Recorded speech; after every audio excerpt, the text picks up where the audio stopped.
Well, we're out in the garage looking at the Super Bee again. I think we got something else to look at. Got a couple of parts here that we want to look at for the car as well. But just want to also give an update and give some more background information on this car, because I know there's probably a fair amount of you that are joining the channel, or at least joining the videos and stuff after kind of the initial run on this car.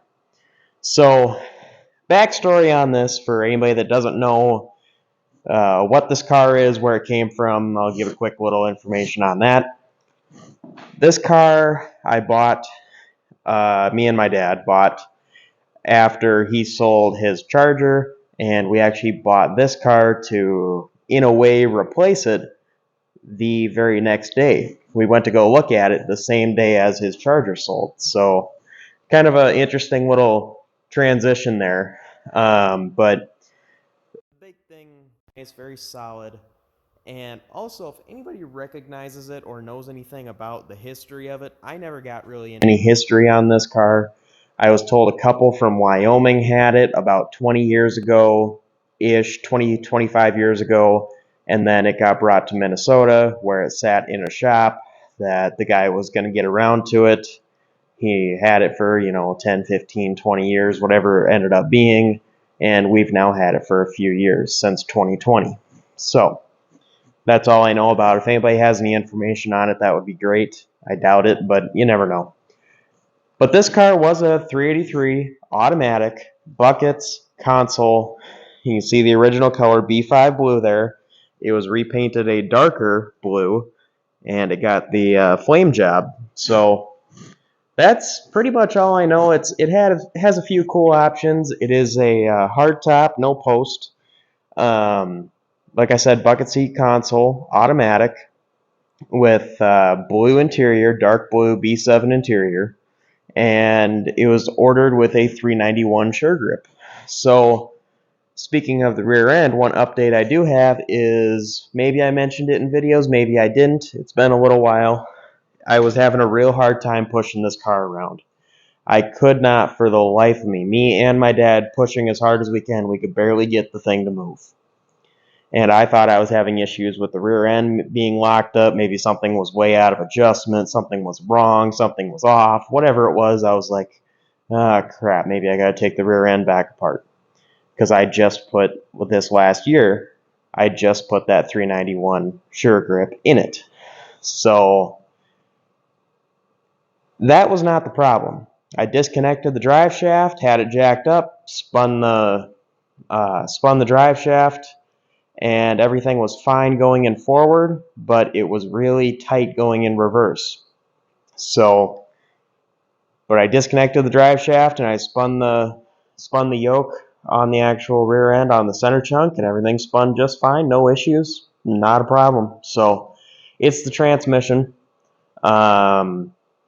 I believe that it'll get better once the car's been run, because that transmission is a brand new, fully rebuilt 727, and it does have fluid in it, but it has never been run attached to an engine.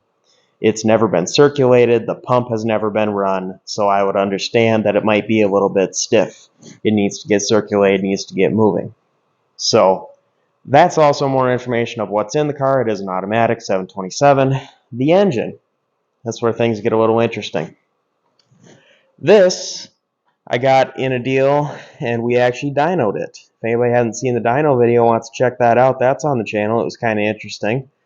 This made 500 horsepower and 550 torque, and it has a lot more potential in it.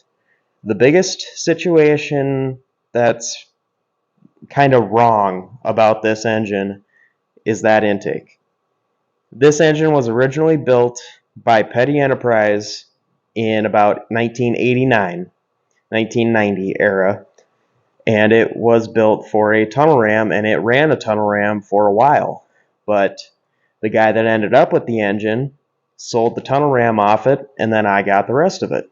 So we threw this single plane, which was stock port size, on it. It's a good intake. It's a Y-end accelerator 7512, I believe is the part number. It might be 7511. I remember one of them's 383, one of them's 440. I always mix them up.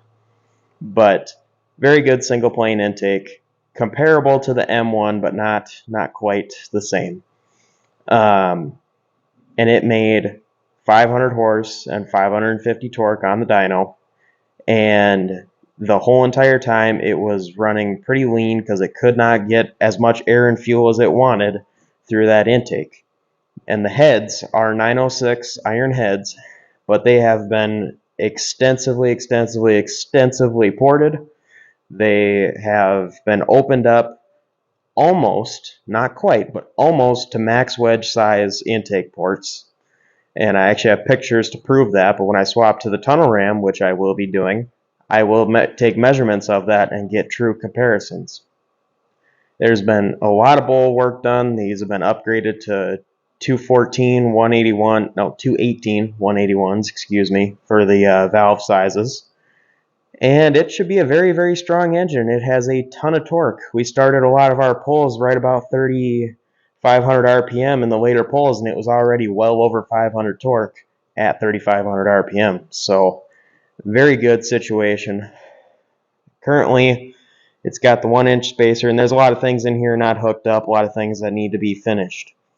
But I do want to get it running. I do want to get it dialed in, maybe even raised locally a little bit with the single plane on it. And then we go here. Then we take a look at the tunnel ram. It's got a pair of 660s on it right now. Ideally, I would like to find a pair of 650 Demons for it, but that might be a little bit further down the line.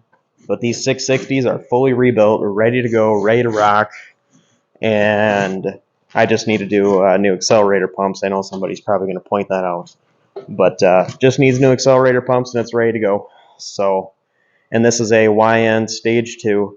I am going to do a little bit of porting down here to the actual intake runner to blend it, to match it, because this is above, a stock port, but it is still smaller than what's actually on the heads. And there's been a ton of dyno research that's really shown once you have things matched, it really flows a lot better. So realistically, I would think, based on a bunch of other people's tests that I've seen, and I'm never going to make any real claims on this because I'm not pulling that engine back out to dyno, but in theory, this should jump 50 numbers each side, or close to it. I saw another test recently with a very similarly built 440 that jumped 50 numbers, horsepower, and about 70 to 80 torque. I don't expect that. I don't expect anywhere near that. Even if it only jumps, 25 numbers each side. Hey, it'll make that 440 happier, and it'll run a little better and be a little quicker. So be it. So looking forward to that.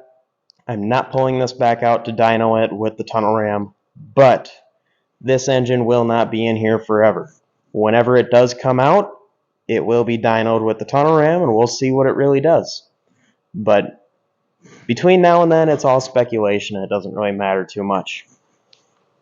So moving on to the Radiator, that is coming out. That is a aftermarket weird one racing Radiator off of a Roadrunner that a friend of mine had, and it looked alright. This, on the other hand, looks right. It looks very right, especially when I paint it. Nobody's gonna know.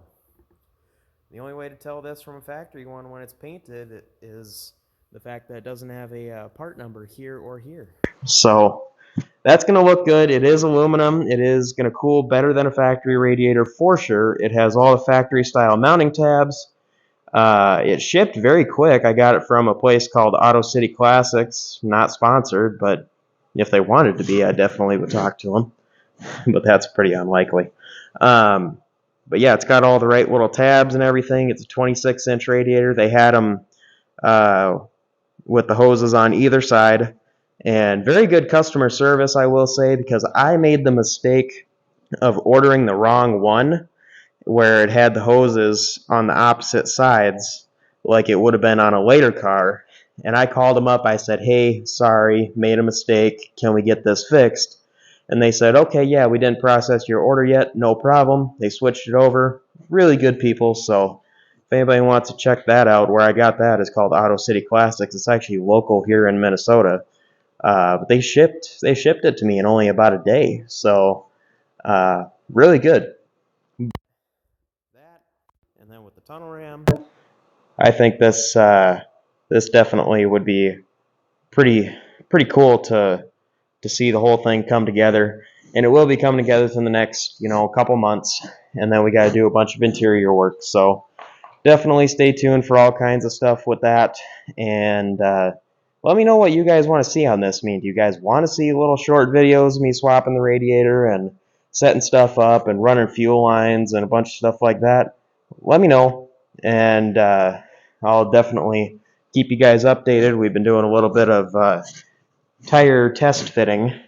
It's kind of dark. I know you guys can't really see because we don't have proper lighting in the shop yet. But this is a 30 by 12.5 Mickey Thompson, and it fits just about perfect.